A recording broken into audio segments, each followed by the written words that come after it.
வணக்கம் friends, welcome to round about case YouTube channel. எல்லாரும் எப்படி இருக்கீங்க? நல்லா இருக்கீங்களா? ஒவ்வொரு நாளும் ஒவ்வொரு கோயிலை பற்றி டீட்டெயிலாக இந்த சேனலில் பார்த்துட்டு வரோம். இன்னைக்கு நம்ம பார்க்க போகிற திருக்கோவில் கடலூர் மாவட்டம் திருவகிந்திபுரம் எனும் ஊரில் உள்ள அருள்மிகு தேவநாத பெருமாள் திருக்கோவில். இந்த கோயிலை பற்றி டீட்டெயிலாக தெரிஞ்சுக்கலாமா? இவ்வூர் ஆதிசேஷனால் நிர்மாணிக்கப்பட்ட தலம். அருகில் உள்ள மலை பிரம்மா தவம் செய்த இடம். அதனால் பிரம்மாச்சலம் என்றும் பெயர். கருடன் கொண்டு வந்த நதி கருட நதி என்று அழைக்கப்பட்டு அருகில் ஓடுகிறது. தெற்கிலிருந்து வடக்கு நோக்கி பாய்வதால் இந்த நதியில் குளித்தால் கங்கை நதியில் குளித்த புண்ணியம் உண்டாகும் என்று நம்புகின்றனர். ரிஷியினுடைய சாபத்தால் இன்றும் இந்த நதியின் தீர்த்தம் மழைக்காலத்தில் இரத்தம் போல் சிவப்பாக ஓடுகிறது. பொதுவாக பெருமாள் கோவில்களில் லக்ஷ்மி நரசிம்மர் சன்னதியில் நரசிம்மர் லக்ஷ்மியை இடது மடையில் அமர வைத்திருப்பார். ஆனால் இத்தலத்தில் நரசிம்மர் தனது வலது தொடையின் மீது அமர வைத்து அருள்பாலிப்பது இத்தலத்தின் சிறப்பம்சமாகும்.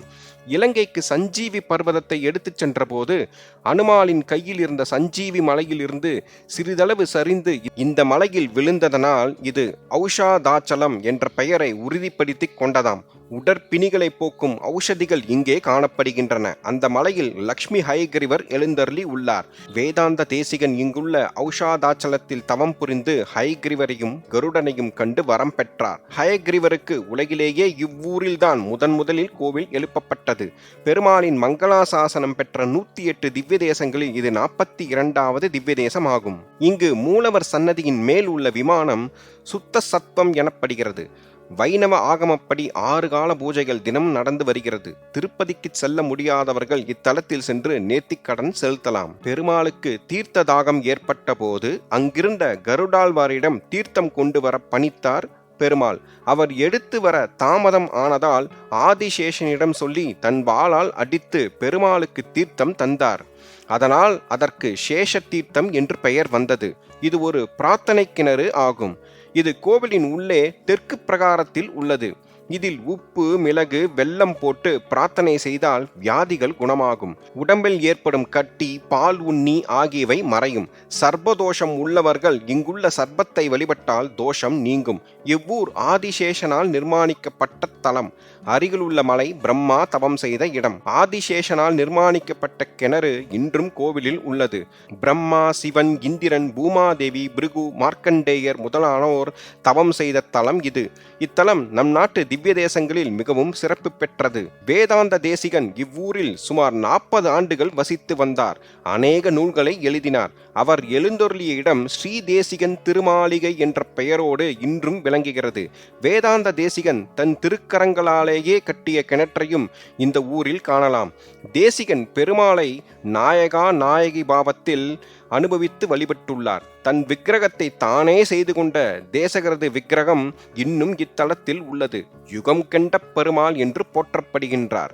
இக்கோவிலின் தல வரலாறை பார்ப்போம். ஒரு காலத்தில் அகம்பாவம் பிடித்த தேவர்கள் அசுரர்களால் தோற்கடிக்கப்பட்டு விரட்டப்பட்டார்கள். அவர்கள் ஔஷதாச்சலத்திற்கு வந்து வணங்க நாராயணன் அவர்களுக்கு உதவி செய்வதாக வாக்களித்தார். அசுரர்கள் பிரம்மனிடம் முறையிட பரமனை துணை கொண்டு யுத்தம் செய்யுங்கள் என்று அனுப்பினார். அசுரர்களுக்கு பக்கபலமாக சிவன் நின்றார். சிவனால் தேவர்கள் தாக்கப்பட்டு அலறுவதைக் கண்ட நாராயணன் சக்கராயுதத்தை ஏவினார். அசுரர்களை விரட்டிச் சென்று கொன்று குவித்தது. இறுதியில் எல்லோரும் நாராயணனிடம் சரணடைந்தனர். எல்லாரையும் பகவான் அரவணைத்தார். தாமே மும்மூர்த்தியாக காட்சியளிப்பதாக கூறிய பகவான் தமது திருமேனியில் பிரம்மனையும் சிவனையும் காட்டி அனைவரையும் மகிழ்வித்தார். தேவர்களுக்கு தலைவனாக இருந்தது கொண்டு தேவநாதன் என்ற திருநாமம் உண்டாயிற்று. அங்கேயே ஸ்ரீமன் நாராயணன் நித்தியவாசம் செய்ய இருப்பதை அறிந்த ஆதிசேஷன் அங்கு ஒரு நகரத்தை உண்டு பண்ணினான். அதுதான் திருவகிந்திபுரம் என்று பெயர் பெற்று விளங்கியது.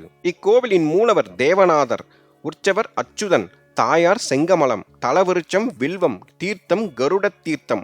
புராண பெயர் திருவகிந்தியபுரம். இப்போது இருக்கும் பெயர் திருவகிந்திபுரம்.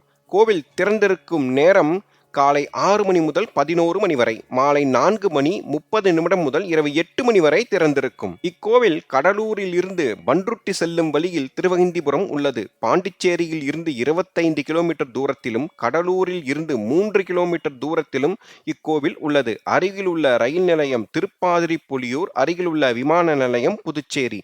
மீண்டும் ஒரு நல்ல பதிவில் உங்களை சந்திக்கிறேன். இந்த வீடியோ உங்களுக்கு பிடித்திருந்தால் லைக், ஷேர், சப்ஸ்கிரைப், கமெண்ட் செக்ஷனில் கமெண்ட் செய்யவும். நன்றி, வணக்கம்.